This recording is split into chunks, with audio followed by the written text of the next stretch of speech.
తెలుగు కథా పారిజాతాలు శ్రోతలకి నమస్కారం. ఈరోజు కథ పెళ్లి చూపులు. రచన ఎంఆర్వి సత్యనారాయణమూర్తి.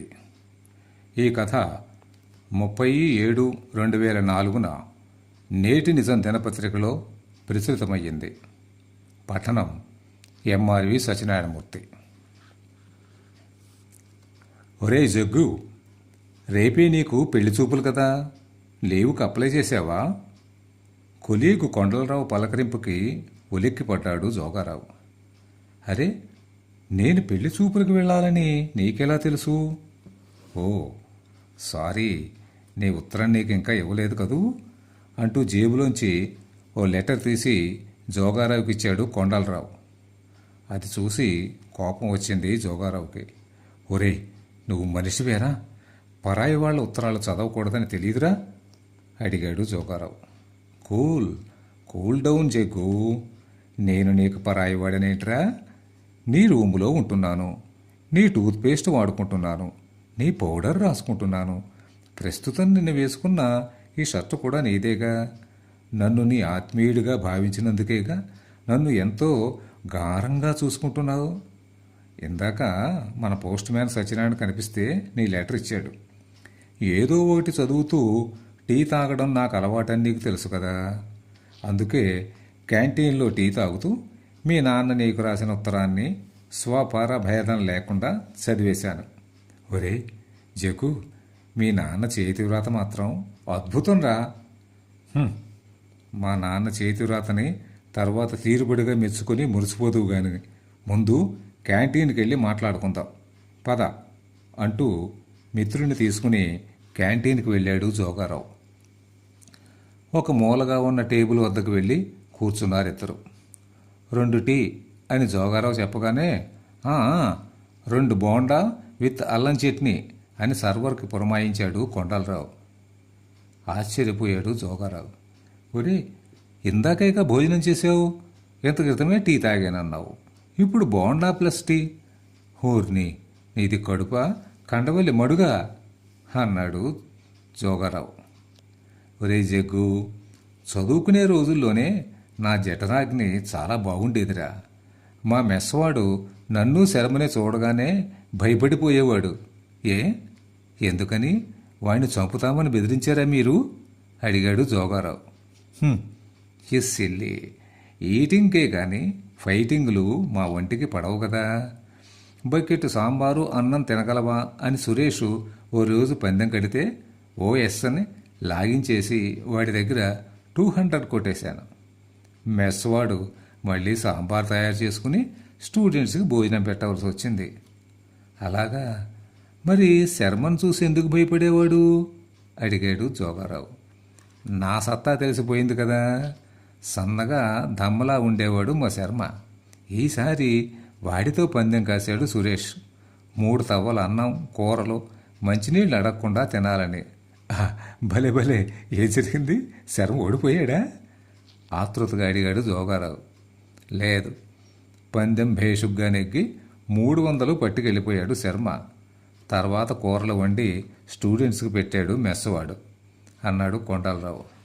ఊరి, మీరు మనుషులు కాదురా బాబు, బకాసుడు బ్రదర్స్ అంటూ మిత్రులిద్దరూ ముచ్చటించుకుంటూ ఉండగా టీలు బోండాలు వచ్చాయి.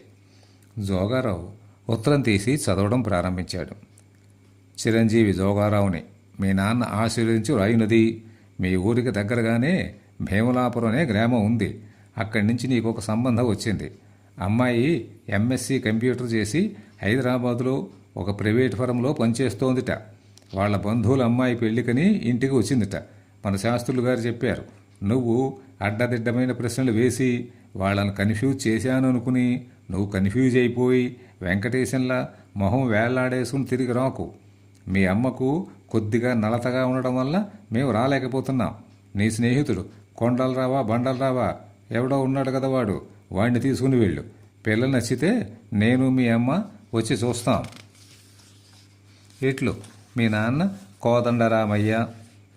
ఉత్తరం చదవడం పూర్తి అయ్యేసరికి కొండలరావు బోండాలు తిని టీ తాగి బ్రేవుమని సౌండ్ చేశాడు. ఒరే కొండ, మా నాన్నను కూడా బుట్టలో వేసావు కదరా.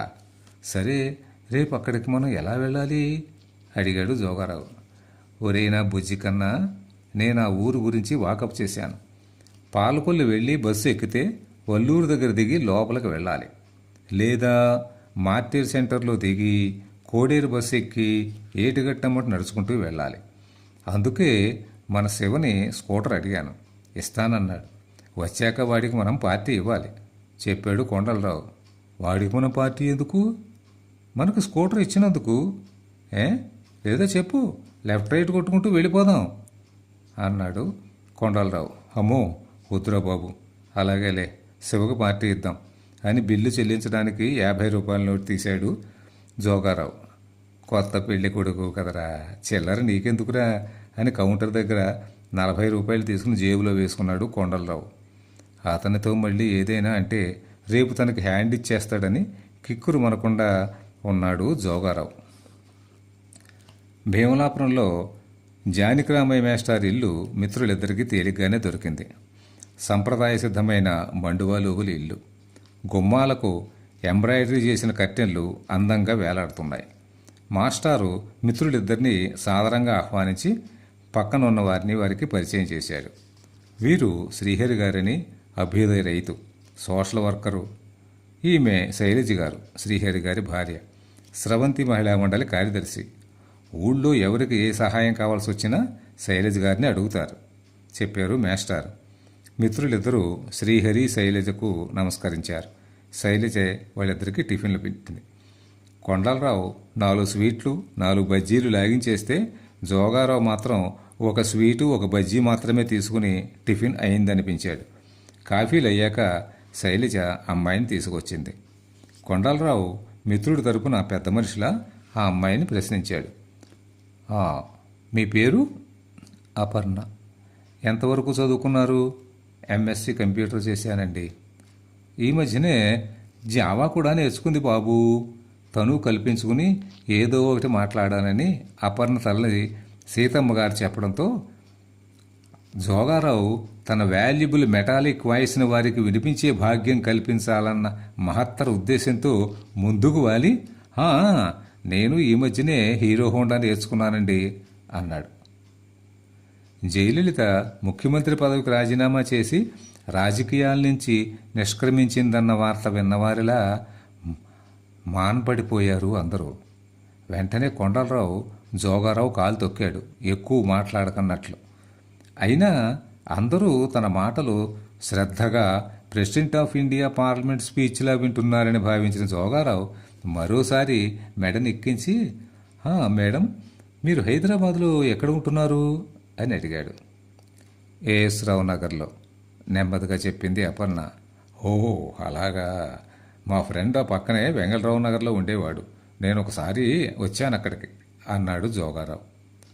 అపర్ణ ఒకసారి తలపైకెత్తి జోగారావు కేసి చూసి ఓ పిచ్చివాడిని చూసినట్టు చూసి లోపలికి వెళ్ళిపోయింది. పరిస్థితి అర్థం చేసుకున్న శైలజ ఆమెను అనుసరించింది. కొండలరావు వాతావరణ పరిస్థితిలో వచ్చిన తేడా గమనించి పిడుగులు పడకముందే బయటకు జారుకోకపోతే పరువు పోవడం ఖాయమని, మేస్టారు మరి మేము వస్తాం అంటూ జోగారావుని జబ్బు పట్టుకుని లేవతీసి స్కూటర్ స్టార్ట్ చేసి హైటెక్ స్పీడ్లో ఊరు దాటి వచ్చేస్తాడు. ఒరే కొండ, ఎందుకురా మీరంతా అలా మారిపోయారు? నీకు ఇంత కంగారెందుకు? ఈ అమ్మాయితో నేను ఇంకా చాలా మాట్లాడాలనుకున్నాను అన్నాడు జోగారావు. నోరు ముయ్యిరా జెట్టి విధవా, నిన్ను మాట్లాడవద్దని చెప్పానా? నేను కథ నడిపిస్తానన్నాను కదా. నోరు మూసుకోకుండా పెద్ద హీరోలా హీరో హోండా నేర్చుకున్నాను చెప్తావా? చిరాకు పడ్డాడు కొండలరావు. మరి ఆ అమ్మాయి జావా నేర్చుకున్నా అని చెబితే నేను కూడా అలా చెప్పాను, ఇందులో తప్పేమిటి అడిగాడు జోగారావు. ఒరే వెంగళప్ప, జావా అంటే మోటార్ సైకిల్ కాదురా, కంప్యూటర్లో అదొక కోర్సు. పైగా హైదరాబాద్ అంతా నీకే తెలుసున్నట్టు అర్థం పర్థం లేని ఈ వాగుడుతో ఆ అమ్మాయి నువ్వు ఒక ఈడియట్టు అని గ్రహించేసింది. ఎలాగా? వెంగళరావుకి ఏఎస్రావు నగర్కి 15 కిలోమీటర్ల దూరం ఉంటుంది. వెంకటేశ్వర నగర్ అంటే ఏఎస్రావు నగర్ పక్కనే ఉంది. ఏమీ తెలియని వాడివి అతి వాగుడు ప్రదర్శిస్తావెందుకు? మొన్నటికి మొన్న వెదిరేశ్వర అమ్మాయి చేత చివాట్లు తిన్న సంగతి మర్చిపోయావా? చిరాకు పడ్డాడు కొండలరావు. నేనెప్పుడు చీవాట్లు తిన్నాను అడిగాడు జోగారావు. ఎప్పుడో కూడా గుర్తులేదా? చెరువుగట్టు మేస్టార్ ఇంటికి వాళ్ళ అమ్మాయిని చూడడానికి వెళ్ళాం కదా, మినపసున్ని గోరు మిఠాయిలు తెగ తిన్నావు, గుర్తుందా? ఓహో, ఆ పెళ్లి చూపులా? గుర్తుకొచ్చిందిరా కొండ. మళ్ళీ అలాంటి మినపసున్ని ఎక్కడా తినలేదురా.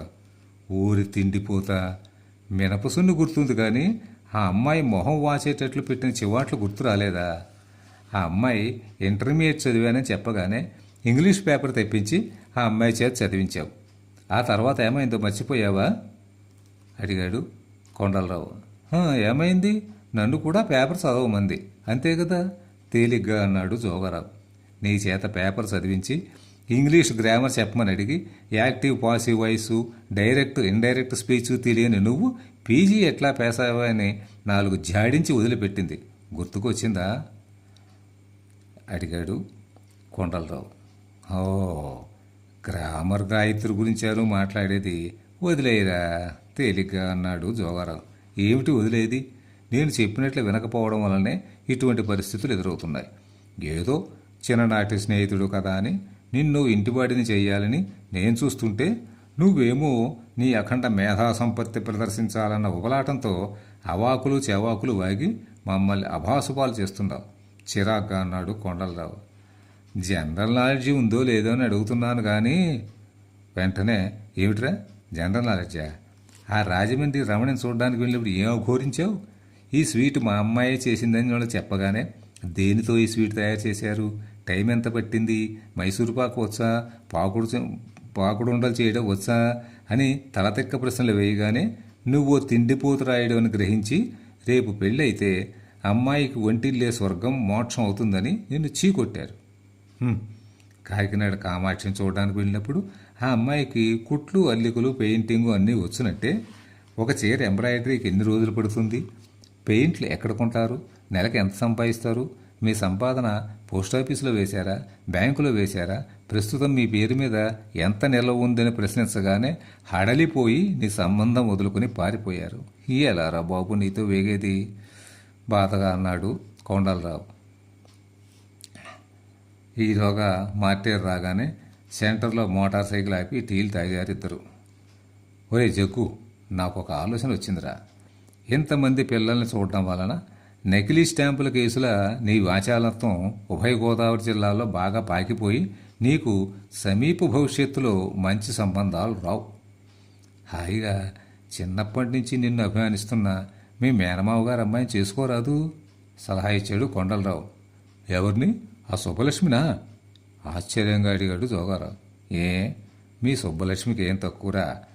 ఇంటర్మీడియట్ వరకే చదువుకున్నా సంఘంలో ఎవరిని ఎలా గౌరవించాలో ఆ అమ్మాయికి బాగా తెలుసును.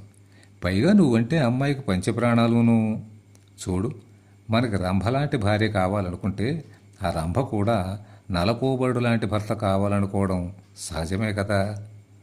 వాస్తవానికి నీది సామాన్య రూపమే గాని అందమైన ఆడపిల్లల్ని ఆకర్షించగల పర్సనాలిటీ కాదు కదరా.